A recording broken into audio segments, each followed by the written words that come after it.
Aujourd'hui, je reçois François Roigens qui va nous parler du stress et de la peur de parler en public. Eh bien bonjour à tous, donc je suis en compagnie de François Roigens, donc qui est coach en développement personnel, et on se retrouve aujourd'hui, donc on est chez toi François, merci de m'accueillir en tout cas, c'est très gentil. Avec plaisir Sylvain. On se connaît depuis un petit moment, on va pas cacher ça à nos spectateurs parce que effectivement on a travaillé un petit peu ensemble, tu m'as aidé notamment sur le plan du développement émotionnel, de gestion de mes émotions, du stress aussi que j'aime, et je le cache pas du tout d'ailleurs, je suis quelqu'un d'assez stressé, un peu tendu, un peu anxieux. Un peu perfectionniste aussi. Des fois, c'est pas un petit peu aussi. Et c'est vrai que du coup, tu m'as quand même éveillé à plein de choses, à plein de thématiques sur les émotions, la gestion du stress, la capacité aussi à prendre confiance en soi. Et ça, je trouve que c'est quand même important parce que pour le développement du pôle de l'oralité que je mène à Sainte-Marie, à Saint-Chamond, j'ai eu besoin de prendre confiance en moi alors que ça a été difficile pour moi au début. Toi, tu as vu le parcours. Ah ouais, je vois le parcours. Mais tu as vu l'arrière-cour finalement. Tu as vu l'arrière-boutique. J'ai vu les coulisses. J'ai vu les coulisses. Et je suis assez bluffé par le chemin que tu as fait parce que il y a une vraie patte, il y a une vraie marque de fabrique. Il y a quelque chose de vraiment chouette là-dedans de quelqu'un, justement, on parle de la voix, on va parler des émotions, on va parler de plein de choses apparemment. Totalement. Et quelqu'un qui a su dealer avec ses émotions pour en faire quelque chose de positif, même si ça peut être, les peurs peuvent être soi-disant figeantes, des choses comme ça, et c'est vrai. Oui. Toi, tu as su en faire quelque chose de constructif, avec une vision, avec une stratégie. Et je te vois évoluer sur les réseaux sociaux et je trouve ça vraiment très très chouette, quoi. Et c'est amplement mérité. Merci beaucoup François, en tout cas ça me touche beaucoup. Dans ton cabinet, tu proposes des actions concrètes sur les émotions, sur le rapport à la confiance en soi, sur la gestion du stress. Et donc la première question que j'aimerais te poser, c'est finalement, toi ces concepts, comment tu les appréhendes dans ton cadre du coaching Déjà le rapport à la confiance en soi, je trouve que c'est un terme qui est un peu galvaudé. D'accord. L'idée de la confiance en soi, c'est mon pote Jean Dupré qui disait ça. Il disait la confiance en soi, c'est lié à une technique, à une capacité. On est tous capables de faire quelque chose bien. Alors que le terme d'estime de soi, c'est plus quelle valeur j'ai, quelle image je me donne, qu'est-ce que je pense de moi, qu'est-ce que je ressens de moi. Et souvent, les problèmes de confiance ne sont pas des problèmes de confiance, sont des problèmes d'estime. D'accord. Ça, c'est une première chose. C'est plus lié à une capacité, et bien à la vision que l'on a de soi-même. Exactement. Okay. Donc, la confiance en soi, pourquoi pas, mais attention aux termes, les mots sont importants. L'estime de soi, c'est souvent la base du travail.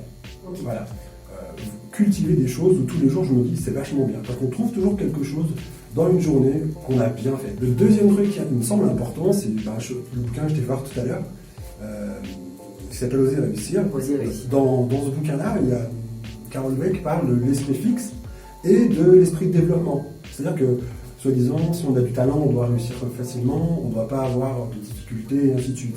Et tout ça crée des blocages, tout ça crée des gens qui se mettent en échec, parce qu'ils doivent, soi-disant, réussir du premier coup. C'est faux, c'est archi faux. Je vais maintenir mon vocabulaire, histoire que ce soit un peu propre, mais je pense que c'est une escroquerie monumentale. Et moi, le premier, j'avais tendance à jeter les bébés avec du bain quand j'y arrivais pas, à me dire que c'était pas de ma faute. C'est ce qu'on appelle l'esprit fixe. Cet esprit fixe-là, on peut le mettre de côté. Ils ont le droit de se tromper. Ils ont le droit de faire des erreurs. Le droit à l'erreur, mais bien sûr. Et c'est là-dedans qu'on construit. Et du coup, on n'est plus dans ce qu'on appelle un esprit fixe, on est dans ce qu'on appelle un esprit de développement qui, justement, ne vient que faire enrichir. Tous les grands champions ne sont pas les plus talentueux. Michael Jordan était foutu dehors du lycée la première année avant de devenir le joueur qu'il est, parce que c'est quelqu'un qui a remis sur l'établi, qui a accepté les frustrations de ne pas réussir, voire de décevoir éventuellement les gens autour de lui. Ouais, complètement. Donc la réussite, c'est, pour résumer ton propos, si tu me le permets, c'est un chemin qui peut être long, qu'il faut emprunter, qu'il faut savoir, j'allais dire, qui est sinueux, qui peut être difficile. Il faut accepter les échecs. Accepter de ne pas savoir. De ne pas savoir, ne pas être certain. Pour en revenir un petit peu du coup à ma question de départ, qui était, le développement était vraiment hyper intéressant et très important, ce sont des préalables que tu as énoncés. Mais du coup, pour en revenir à la voix, au corps, aux émotions, comment toi, tu appréhendes ces trois notions-là dans le cadre de tes interventions ou dans le cadre donc, soit de tes spectacles, soit dans ton cabinet? Alors, moi, la voix, c'est un truc, si j'ai pas de voix, je peux pas travailler. Ouais. Donc c'est vraiment... C'est un outil. L'outil de ton métier, des compétences vocales. C'est l'outil, c'est un des outils qu'on utilise en hypnose ou en coaching, peu importe. La voix, en fait, elle a créé l'ambiance.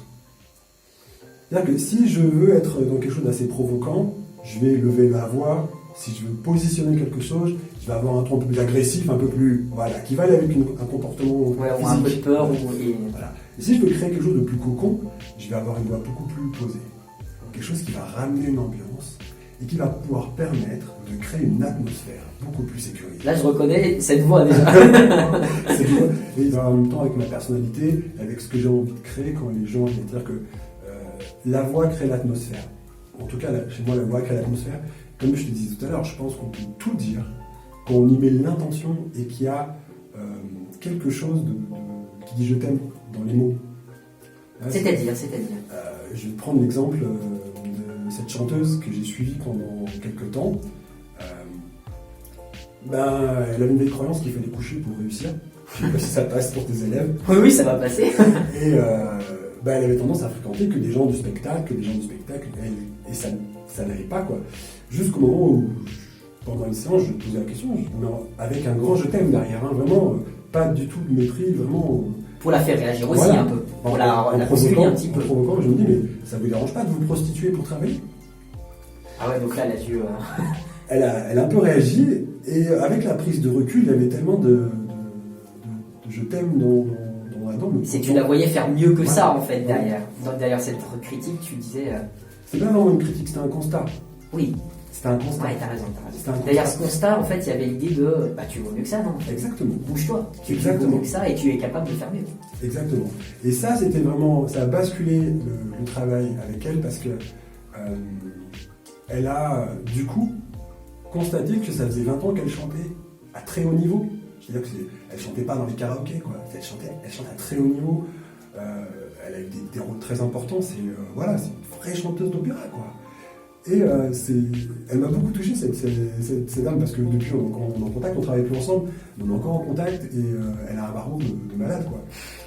C'était chouette, mais il a fallu s'attaquer à cette croyance-là, et c'est passé par une provocation, quelque chose d'assez violent, mais même dans les mots, il y avait une espèce de « mais tu vois pas que tu vaux mieux que ça ». Et j'ai trouvé ça vraiment inspirant dans le sens où la voix, oui, à ce moment-là, a eu toute son importance parce qu'elle a permis aux mots d'être plus doux, de ne pas être qu'agressif.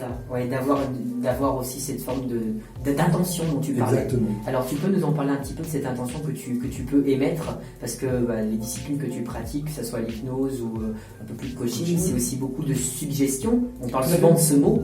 Est-ce que tu peux nous dire comment, avec des mots, avec ton corps aussi, à un moment tu me parlais un petit peu de ton corps, donc tu as un vrai travail d'oralité pour moi en fait dans ton métier. Le cœur de ton métier pour moi c'est de l'oralité, donc vous voyez, c'est important à l'école de travailler ça, parce que d'une certaine manière tu utilises ta voix, ça c'est ton principal outil on va dire, des capacités d'écoute, mais je reviendrai sur ça après, mais aussi ton corps et tes mots qui vont te permettre de faire passer des suggestions, des idées ou des réactions, provoquer des réactions. C'est-à-dire que le corps en fait il englobe quelque chose où quand je vais me positionner vis-à-vis de quelqu'un, il va comprendre l'intention avant.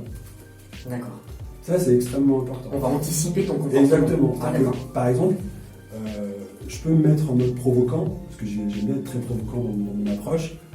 Je peux avoir les pieds sur la table. Très à l'aise, en fait. Aussi très à l'aise, en mode un peu je m'en fous. Ouais. Alors qu'en fait, non, je m'en fous pas. Quand la personne en face, elle se dit, mais il s'en fout. Donc elle parle. Et du coup, les mots arrivent. Et moi, même si j'ai l'air de m'en foutre, j'écoute. Voilà. Être à l'aise avec son corps, c'est hyper important. Après, ce qu'il faut savoir, et je dois le préciser au début, c'est que moi, à la base, je suis un grand timide. C'est-à-dire que moi, je viens du sport professionnel, je parlais à mes joueurs, c'était déjà bien.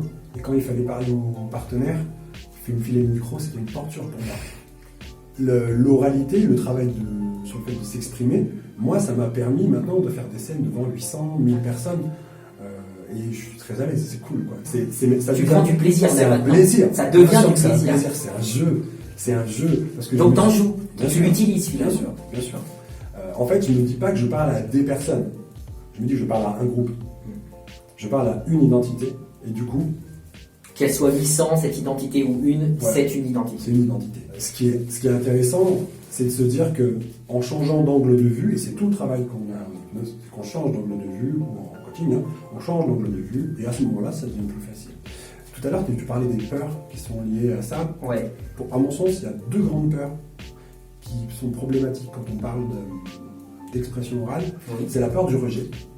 Oui, ça c'est vrai. La peur Qui englobe pas mal de choses Bien d'ailleurs. sûr, bien sûr. Mais dans cette peur du rejet, ouais. La peur du rejet. Et si l'autre nous rejette, Ouais. et si l'autre n'accepte pas mon propos, C'est pour ça que je me permets juste une petite parenthèse, et quand je dis à mes élèves aussi, il faut savoir donner de soi, parce que d'une certaine manière, quand on parle, on donne à l'autre quelque chose, et effectivement, on a peur que ça soit pas rendu, que ça soit pas correctement compris, on arrive peut-être avec un petit cadeau, avec un petit quelque chose, et l'autre il peut nous le rendre, ou pas du tout, ou il peut nous envoyer bouler, Donc cette peur du rejet, personnellement, je la perçois vraiment hyper concrète. Tu peux nous en dire un petit mot? la peur du rejet, pour moi, c'est une peur primaire. C'est-à-dire que ça existe depuis tout petit, depuis bébé. D'accord. Donc c'est une peur dès l'enfance, Exactement. de l'être social. L'être qui est rejeté vers. Si l'homme est au sommet de la chaîne alimentaire, c'est parce que tu travailles ensemble. Coopération, etc.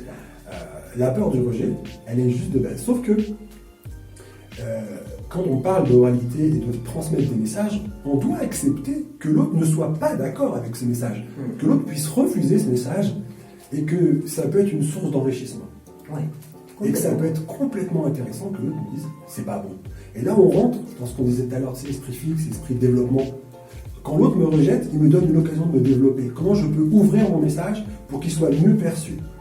Quand je parle d'esprit critique, par exemple, à mes élèves, leur dire que ce propos-là peut être critiquable, ça va vers ce chemin-là. Exactement. Ça leur permet aussi d'être dans l'esprit de développement. Exactement. Donc la peur du rejet, finalement, elle est là, il faut dealer avec, il faut jouer avec. Ouais. Il faut jouer avec. Et nous, on s'accorde bien le droit de rejeter l'autre. Oui. Donc autant accorder à l'autre le droit de ne pas aimer ce qu'on propose. C'est aussi simple que ça. Accepter l'imperfection aussi. C'est aussi simple que ça. Et la deuxième peur, du coup? C'est la peur de l'humiliation. Ah, ok. Alors là aussi, un peu, elle vient de loin, celle-là aussi. Elle vient de loin. Parce qu'on a tous vécu des humiliations. Ah oui, mais bien sûr, mais à tout moment, et puis c'est pas très... c'est ok en fait, on a le droit d'avoir peur de l'humiliation, c'est désagréable. Ouais. C'est désagréable. C'est sûr. Je me rappelle, moi je viens du sport de haut niveau, et j'avais une joueuse, Ouais. on faisait des présentations de joueuses, et ainsi de suite, et un jour on était chez un des partenaires, Super U à Saint-Chamond pour pas les nommer, et je vois Maud qui bouscule un truc et qui fait tomber un truc du magasin, il était devant tout le monde, c'est-à-dire qu'il y avait 70, je sais pas, il y avait peut-être 150 personnes, je pense, ou plus de 150 personnes. Et en fait, au lieu de rougir et d'être gêné par ce qui s'est passé, je vois Maud prend le truc comme ça, elle joue avec, elle le présente. En mode... Elle le présente en mode présentation. plein d'autodérision, plein de... Exactement. Et à ce moment-là, c'est passé crème. C'est ironique, quoi. Voilà. L'aptitude à jouer avec ça, c'est juste du bonheur. Et cette peur de l'humiliation, quand on sait jouer avec comme ça, quand on a des moments un peu moins bien et qu'on joue avec, moi, quand je fais un effet de scène et qu'il foire, eh ben, je dis aux gens, putain, j'ai quand même bien foiré. Et ça fait rire tout le monde comme ça. Mais même là, ça me fait rire, tu vois, donc ça devrait bien marcher, on a vu. Et ça rend humain, et c'est juste accepter que des fois, bon, on peut rigoler. Ça rend authentique. Bien Quand sûr. je leur dis, je sais que mes élèves, je leur dis toujours, soyez authentiques, soyez vous-même, Bien sûr. que je leur dis cette phrase, soyez vous-même et ça se passera bien. Finalement, c'est cet esprit de l'acceptation aussi de l'humiliation qui peut arriver. Alors, on sait, moins on est humilié, mieux c'est quand même, hein. Bien sûr. Mais ça peut arriver, il faut en faire une force. Comment on peut en faire une force si par exemple, je sais pas moi, mes élèves par exemple, l'oral s'est mal passé, ils ont des oraux, je les mets un peu en situation si tu veux, l'oral se passe mal, comment on peut les aider à dépasser un peu cette peur de l'humiliation? En fait, je crois que le seul leitmotiv là-dedans, c'est que tout ça, ça n'est que des étapes. Et que le seul truc important, c'est le travail. Ok, c'est qu'ils se mettent sur le chemin. T'es sur le chemin, t'as le droit de te planter, t'as le droit de faire de la merde en art, c'est pas grave. Ce qui compte, c'est leur boulot et qu'ils se mettent sur le chemin. Moi, je veux qu'ils bossent C'est ça, et qu'ils essayent et qu'ils fassent et des progrès, c'est ça. petit à petit. C'est ça. De toute manière, soyons très clairs, à très très haut niveau, si on parle très très haut niveau dans le sport, dans la communication, quels que soient les jobs, peu importe, c'est rarement les plus talentueux qui sont à très très haut niveau. C'est souvent les gros travailleurs. Donc, t'as raté, remets sur l'établi. T'as raté, remets sur l'établi, améliore. La peur de l'humiliation, j'y reviens un petit peu parce que c'est important, elle est, à mon sens, intrinsèquement liée à l'estime de soi. Encore une fois. Voilà. C'est à partir du moment où je suis OK avec moi, moi j'ai un gros nez. Je suis OK avec mon gros nez. Ça roule. Voilà, on peut me vanner son gros Donc nez. l'acceptation de ton corps aussi. Bien sûr. Mais est-ce que tu analyses aussi À l'inverse, la voix de tes patients ou des coachés qui sont avec toi, est-ce que tu vas analyser leur voix? Est-ce que tu vas analyser leurs gestes, leur regard, leur posture, la manière? Est-ce que tu as des informations que tu arrives à lire comme un peu, je prends une autre métaphore que mes élèves vont peut-être comprendre, mais c'est celle de l'entretien d'embauche où le gars, on va regarder, il va dire, tiens, celui-là, il a l'air stressé, et on va ressentir un petit peu des choses dans l'attitude aussi. En fait, l'essentiel de notre communication, elle est non-verbale. Oui, sur ça, je suis d'accord. Elle est non-verbale. Donc à partir de là, il y a des tonnes de choses qui passent. C'est-à-dire que quand quelqu'un ne veut pas communiquer, il communique quelque chose déjà. Oui, il communique son refus. Exactement. Ou une peur. Oui, voilà, oui, une peur. Une peur. Que moi, quand je suis en entretien et que je bosse avec quelqu'un, ou même quand je suis ma femme, ses enfants, ou, voilà, peu importe, à la limite, quand je parle avec quelqu'un, je parle vraiment avec quelqu'un. Oui, qu'est-ce qu'il est là, quoi. Qu'est-ce qu'il me dit? Qu'est-ce qu'il me dit quand il me dit j'ai pas envie de te parler? Est-ce qu'il me dit j'ai peur? Est-ce qu'il me dit j'accroche pas avec toi? Il a le droit, c'est ok. Est-ce qu'il me dit je te parlerai bien, mais il faut d'abord que tu m'apprivoises? Il y a quoi derrière tout ça? Et en fait, ce qui est important, c'est pas complètement les mots, c'est une notion que je trouve essentielle, ce qu'on appelle les présupposés. Alors explique-nous, qu'est-ce que c'est? Un présupposé, c'est quelque chose qui est dit dans une question. C'est quand je pose la question à quelqu'un, qu'est-ce qui se passe pour vous là maintenant? Oui, ça cette question, par exemple, moi, pour juste faire une petite parenthèse, cette question, tu la poses assez souvent quand il y a l'air de se passer quelque chose. Alors on ne sait pas si c'est notre visage qui t'a mis sur la voie. Moi, c'est vrai qu'à ce moment, je me dis, mince, il me pose une question, qu'est-ce qui se passe pour vous maintenant? C'est qu'il a vu qu'il y a quelque chose qui se passe. C'est peut-être ça ton présupposé. Le présupposé, c'est qu'il y a quelque chose qui se passe. Voilà. C'est quelque chose qui est dit, mais qui n'est pas forcément exprimé. Donc toi, tu le vois. Tu vois qu'il y a quelque chose qui se passe. C'est ça qu'en fait, il y a beaucoup de choses qui se passent. Tu le ressens peut-être aussi. Il y a beaucoup de choses que je ressens, oui, mais parce que l'autre, à ce moment-là, je suis avec lui, je suis pas à côté, ok, je te regarde vraiment. Je te regarde vraiment. T'es avec nous. Tu peux faire le coq, mais t'es blessé. Tu vois la vie. C'est ok, c'est ok. Ouais. Voilà. Souvent, les paroles en l'air, tu sais, qu'on balance comme ça. Voilà. Et je fais aussi confiance à mon oreille. C'est-à-dire qu'il y a des fois, il y a toujours des mots qui nous accrochent. Et à ce moment-là, je prends le mot. En PNL, il y a une façon d'encourager les gens dans la discussion qui s'appelle l'écoute active. Tu vois? D'accord. C'est cadeau, c'est pour moi. Donc PNL, progression neuro-linguistique. C'est ça. L'écoute active, c'est basé sur 3 choses. L'instinct de l'autre à continuer. Ok. D'accord. Le fait de cliquer sur un mot, dans une phrase, il y a un mot qui va t'accrocher. Tu vois? Ok, donc quand par exemple je suis revenu sur le mot écoute que tu avais énoncé, je dis tiens, Nathalie dit écoute, tu peux le dire plus? Ouais. Ça serait une forme d'accrocher sur un mot. Ok. Ou alors tu dis juste écoute, point d'interrogation. Écoute. Ouais, c'est ça. Point d'interrogation. Ouais. Et puis il y a la reformulation de la phrase. Ce que tu viens de dire, c'est. Ce que tu me dis, c'est que. Ok. Ah, mais ça on le fait en cours. Donc tu vois, on va un bout de PNL sans savoir. Bien sûr. Mais après, il faut savoir que la PNL, ils sont allés chercher des trucs. Et ça permet quoi? Ah oui, ça permet l'écoute active. Ça permet ce qu'on appelle l'écoute active, c'est-à-dire avec l'autre et pas dans ce que je perçois de l'autre. Après, si on en revient à l'expression en public, il faut savoir que la plupart du temps, nos peurs, les jugements qu'on a sur nous, on les projette sur les autres.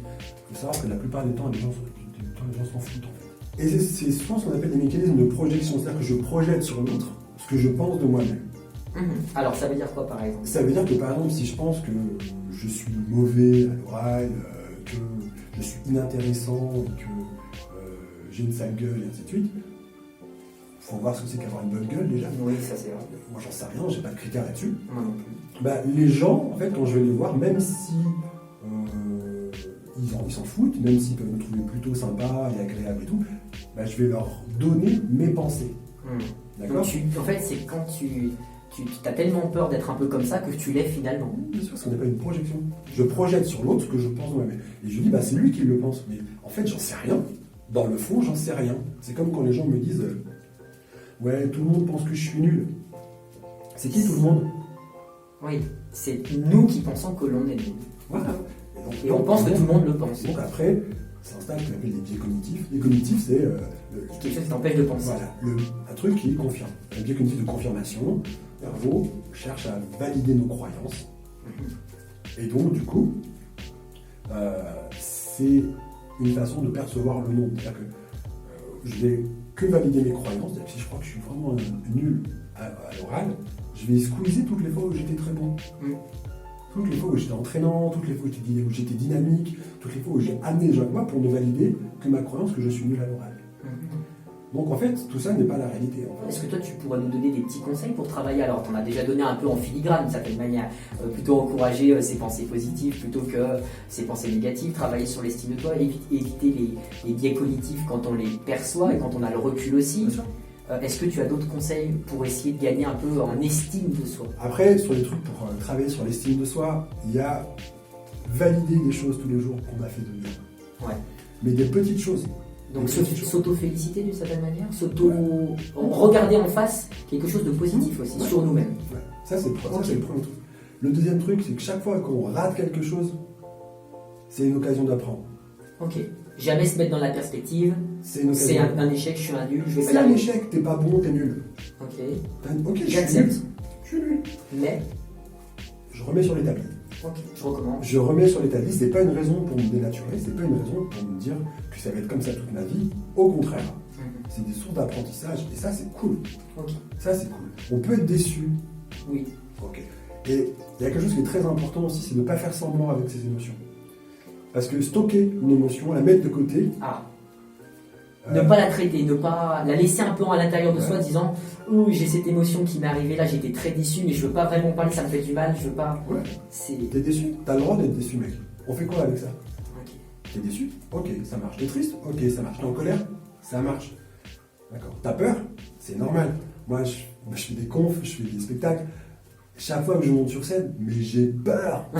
J'ai peur. C'est normal. Que je me plante, d'oublier mon texte que je connais par cœur, que j'ai appris 200 fois.